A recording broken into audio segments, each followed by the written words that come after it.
Assalamualaikum warahmatullahi wabarakatuh. Alhamdulillahirabbil alamin. Assalatu wassalamu ala asyrofil anbiya'i wal mursalin wa ala alihi washabihi ajmain, amma ba'du. Sebelumnya perkenalkan, nama saya Dimas Tegar Prasetya. Saya dari mahasiswa MJ3EC. Di sini saya akan menjelaskan materi mengenai apa sih itu bahasa Indonesia, kedudukan bahasa Indonesia dan bahasa asing.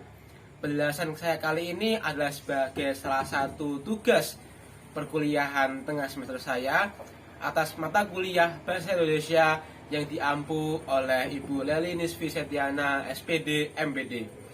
Selanjutnya, mari kita nggak perlu lama-lama lagi, kita akan bahas apa sih itu bahasa Indonesia, bagaimana kedudukannya, dan saya juga akan menjelaskan tentang terkait literatur bahasa asing secara singkat.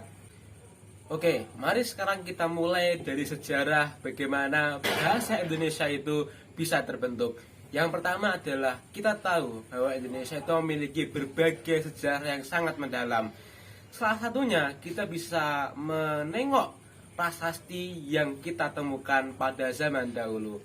Prasasti pertama ditemukan pada sekitar abad 7 sebelum Masehi.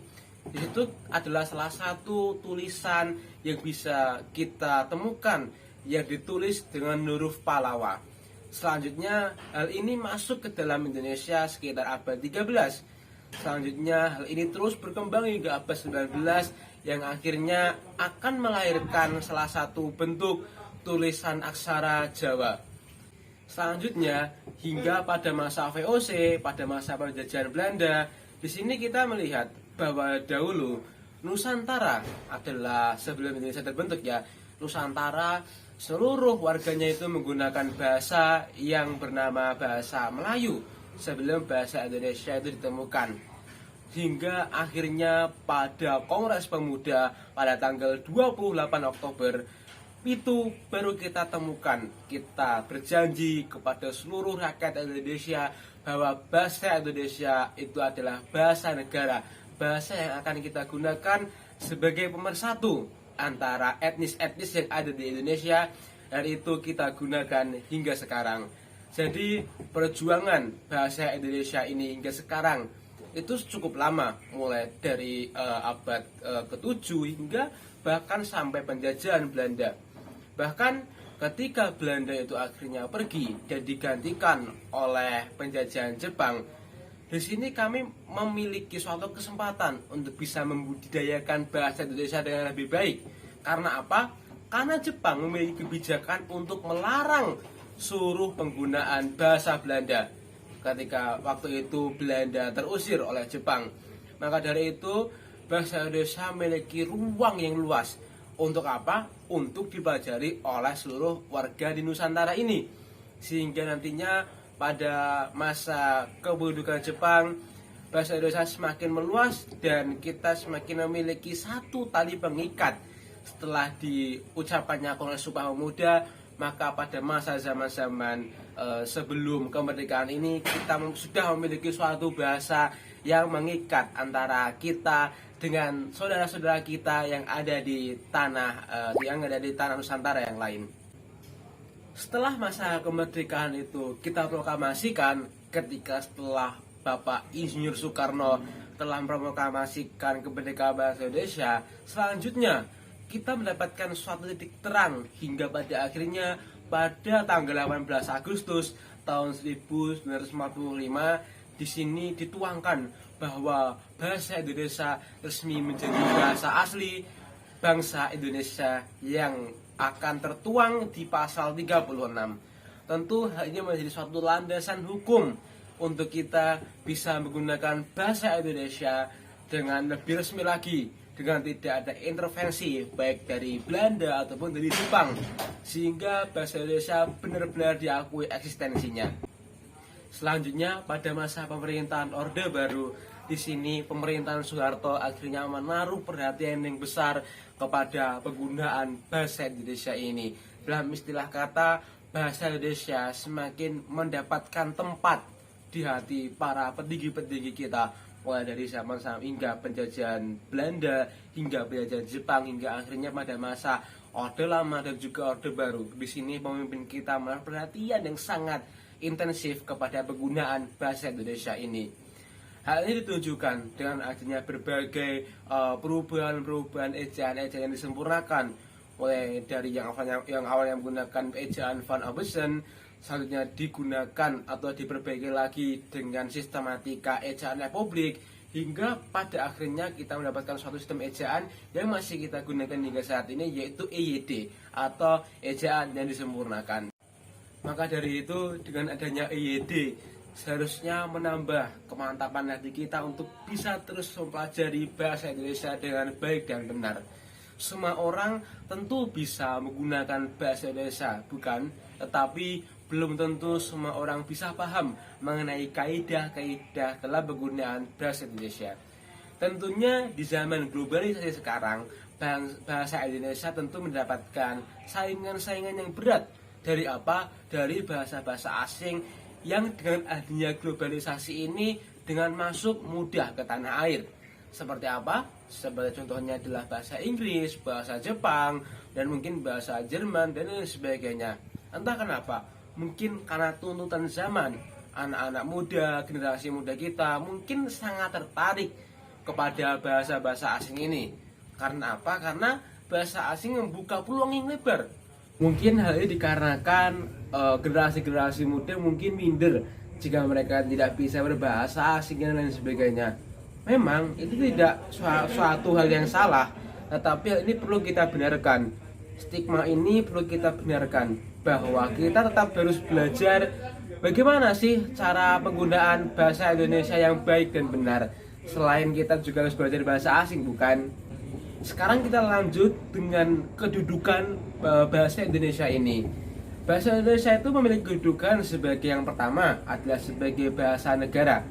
Bahasa negara yaitu bahasa ini kita gunakan untuk berkomunikasi secara umum dari seluruh teman kita atau saudara kita yang berbeda tempat. Sebagai contoh, saya adalah seorang Semarang yang saat ini hidup di Kaligawe mungkin ya. Saya memiliki teman dari Kalimantan yang mungkin berasal dari Banjarnegara. Ketika saya menggunakan bahasa Jawa dan teman saya itu menggunakan bahasa daerahnya, tentu hal itu bukanlah sesuatu hal yang bisa menciptakan suatu komunikasi yang efektif, bukan? Maka dari itu diperlukan adanya suatu alat yang menghubungkan antara saya dengan teman saya yang berasal dari Kalimantan. Dan perbedaan etnis ini bukan menjadi penghalang untuk kita bisa menciptakan suatu komunikasi yang efektif. Hingga pada akhirnya bahasa Indonesia datang untuk menjembatani seluruh warga negara Indonesia, rakyat yang ada di negara kesatuan Republik Indonesia, untuk saling bisa berbicara dengan efektif. Selanjutnya mari kita beralih ke fungsi. Apa sih itu fungsi bahasa Indonesia? Yang pertama, tadi kita telah menjelaskan bahwa kedudukan bahasa Indonesia itu menjadi salah satu bahasa nasional dan bahasa negara. Selanjutnya kita beralih ke fungsi bahasa Indonesia. Bahasa Indonesia bisa kita gunakan sebagai salah satu kebanggaan kita terhadap kepemilikan bahasa ini. Tentu kita harus bangga karena bangsa Indonesia yang besar ini, yang terdiri dari puluhan ribu pulau, puluhan ribu bahasa, dan berbagai ratusan suku yang ada di Indonesia ini, bisa kita satukan dengan adanya satu bahasa, yaitu bahasa Indonesia. Hingga pada hakikatnya kita bisa menyimpulkan bahwa bahasa Indonesia merupakan bahasa yang besar, di mana rakyat kita memahaminya. Maka kita harus bangga. Bahasa Indonesia menjadi suatu keunikan atau keragaman yang kita miliki sebagai suatu nilai atau value yang tidak dimiliki oleh bangsa lain kecuali dari bangsa Indonesia. Hingga hal ini berkaitan dengan fungsi kedua bahasa Indonesia, yaitu apa? Sebagai identitas atau jati diri kita sebagai seorang warga negara Indonesia. Tentu karena ini hanya dimiliki oleh bangsa Indonesia, maka hal ini menjadi identitas kita di kancah dunia internasional. Hingga fungsi yang ketiga dan keempat saling berkaitan, yaitu sebagai alat nomor satu, dan yang keempat adalah sebagai penghubung antar daerah dan antar suku, antar budaya. Dengan Dengan adanya alat nomor 1 ini, maka kita bisa terus menjaga integrasi bangsa Indonesia. Kita bisa mencegah segala bentuk komponen-komponen yang berpotensi menciptakan disintegrasi antara bangsa kita. Dengan apa? Dengan adanya komunikasi yang efektif. Karena dengan komunikasi yang efektif, maka manusia bisa saling bertukar pikiran, bertukar pendapat, bertukar asumsinya dengan baik, hingga pada akhirnya itu akan menciptakan suatu lingkungan yang harmonis. Seperti yang telah saya janjikan, maka saya kali ini akan membahas tentang bahasa asing. Apa sih itu bahasa asing? Yaitu bahasa-bahasa selain dari bahasa Indonesia itu sendiri.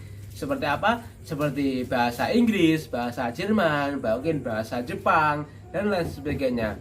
Nah, tapi kali ini saya akan membahasnya dari segi sudut pandang bahasa Indonesia. Kali ini di bahasa Indonesia, hal ini tentu memiliki suatu kata-kata serapan yang mungkin itu kita serap melalui bahasa-bahasa asing yang mungkin telah beredar. Dan adanya kata serapan ini dibedakan menjadi 2 bagian. Yang pertama adalah bahasa serapan yang tidak sepenuhnya diserap ke dalam bahasa Indonesia. Contohnya seperti apa? Contohnya adalah seperti penggunaan kata reshuffle, atau mungkin long march, atau mungkin shuttlecock. Di sini adalah salah satu penggunaan bahasa asing yang kadang kita gunakan juga dalam penggunaan bahasa Indonesia sehari-hari kita. Tetapi ini adalah salah satu contoh kata serapan yang belum terlalu sempurna. Dan yang kedua adalah kata serapan yang telah diserap secara sempurna dalam penggunaan bahasa Indonesia. Contohnya adalah seperti demokrasi. Mungkin kita akan menjelaskan sebagai democration, atau mungkin lain sebagainya. Seperti contohnya adalah, contoh lain dari bahasa serapan yang sempurna adalah demokrasi. Atau kita mungkin dalam tulisan ada tulisannya seperti democration, kita membacanya demokrasi, atau mungkin exemplar, dan mungkin brankas, atau mungkin kita bisa sebagai suatu brankas, dan lain sebagainya. Maka dari itu, hal itu adalah salah satu bentuk kekayaan bahasa Indonesia. Dan sebagai bukti bahwa bahasa Indonesia adalah bahasa yang dinamis, tidak tergerus oleh zaman, dan tetap akan selamanya up to date oleh tren-tren yang ada, bahasa-bahasa yang ada, melalui perkembangan-perkembangan yang ada. Baik, demikian dulu ya penjelasan dari saya mengenai tugas kedudukan bahasa Indonesia ini. Kepada Bu Nusti, kepada Bu Leli, semoga bisa memberikan saya nilai yang terbaik ya. Dan untuk teman-teman yang melihat ini, semoga ilmu yang saya sampaikan menjadi barokah sendiri bagi teman-teman. Dan bagi teman-teman yang mungkin belum terlalu paham tentang kedudukan bahasa Indonesia ini, mungkin bisa menyampaikan pertanyaan melalui kolom chatbox yang ada. Demikian dari saya Dimas Tegar Prasetya, mahasiswa Prodi Manajemen dari Fakultas Ekonomi Unisula, membuat video ini sebagai tugas penilaian tengah semester oleh di matkul bahasa Indonesia dengan dosen pengampu Bu Leli Nisfi Setiana, SPD MPD. Di sini saya mengucapkan terima kasih kepada teman-teman semua, kepada teman-teman yang telah mendukung saya dalam membuat video ini. Terima kasih. Akhir kata, wabillahi taufiq wal hidayah. Wassalamualaikum warahmatullahi wabarakatuh. See you.